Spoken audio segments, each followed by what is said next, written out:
पहिला प्रश्न आहे, बौद्धांचे जन्मस्थान कोणते? सी. लुंबिनी.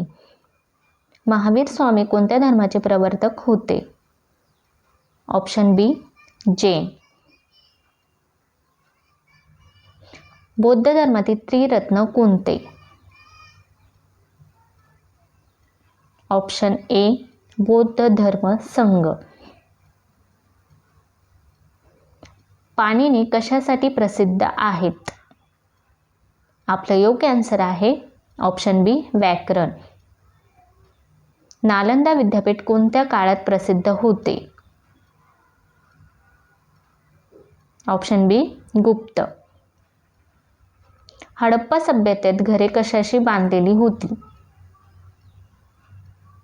Option C. भाजलेल्या विटा. वैदिक काळातील मुख्य व्यवसाय कोणता होता? Option B. शेती. सिंधू सभ्यतेतील महान स्नानगृह कुठे आहे? Option C. मोहनजोदडो. गुप्त राजवंशातील प्रसिद्ध राजा कोण? आपलं योग्य आन्सर आहे ऑप्शन ए. समुद्रगुप्त. हर्षवर्धन कोणत्या प्रदेशाचा राजा होता? आपलं योग्य उत्तर आहे ऑप्शन बी. उत्तर भारत.